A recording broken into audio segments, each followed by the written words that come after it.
안녕하세요. 피부건강설계 생기한의원 이명기 원장입니다. 화폐상 습지는 동전 모양 피부염이라고도 불리는데요.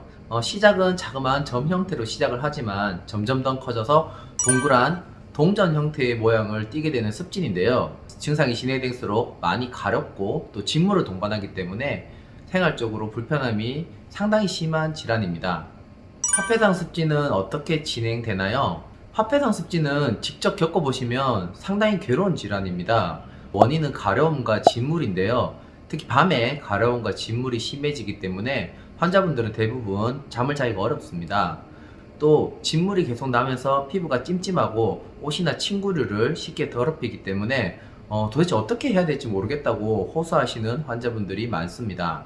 화폐상 습진의 치료는 어떻게 해야 치료가 될까요? 화폐상 습진 치료에 있어서 기억하셔야 될 것은 단 하나, 진물만 멎으면 됩니다. 그런데 이게 인위적으로 진물을 말리는 것이 아니라 내 피부가 스스로 진물이 멎을 때까지 사실 좀 기다려 주셔야 돼요. 이 진물이라고 하는 것은 실제적으로는 병리적으로 생기는 염증 반응의 부산물인데, 진물이 멎으려면 당연히 염증이 가라앉아야 되겠죠. 그래서 환자분들이 피부과에서 쓰는 연고를 많이 쓰시게 되는데, 일시적으로 염증을 가라앉히는 효과가 있어서 진물이 빨리 먹거나 가려움이 줄어드는 경우가 많습니다. 그런데 문제는 연고를 중단했을 때 다시 진물이 나거나 더 크게 염증이 발생하는 경우가 많다는 거예요. 즉, 화폐상 습진이 제대로 나으려면은 병리적으로 발생하는 염증의 기간들을 줄여주는 게 치료의 포인트입니다. 다르게 얘기를 하자면 염증 반응이라는 것 자체를 하루아침에 없앨 수는 없어요. 어느 정도 발생할 만큼의 염증 반응이 모두 다 끝이 나면 피부가 재생기에 들어가고 염증이 없어지는데, 그래야 진물이 먹기 시작하는 거죠. 그래서 일정한 기간의 진물기를 가질 수밖에 없습니다. 그러면 치료의 포인트는 뭐냐? 그 진물기 혹은 그 염증 반응의 기간을 최대한 줄여드는 게 바로 치료의 포인트가 되겠죠. 화폐상 습진 치료의 주의사항은 뭐가 있을까요? 주의사항은 절대로 딱지를 떼지 않는 것입니다.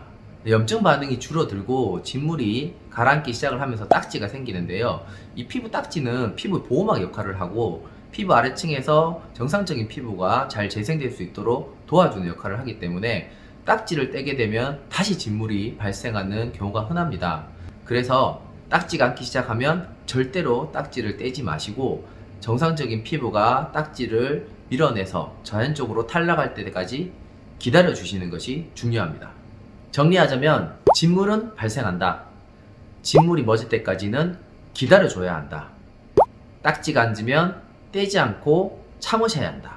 이렇게 세 가지만 기억하시면 됩니다. 화폐상 습진은 사실 어느 정도의 치료 기간이 필요한 질환이에요.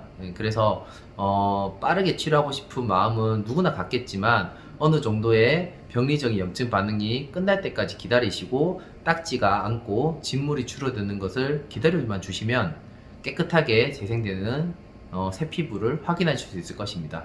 화폐상 습진에 관하여 더 궁금하신 점은 생기한의원 수원점으로 문의 부탁드립니다.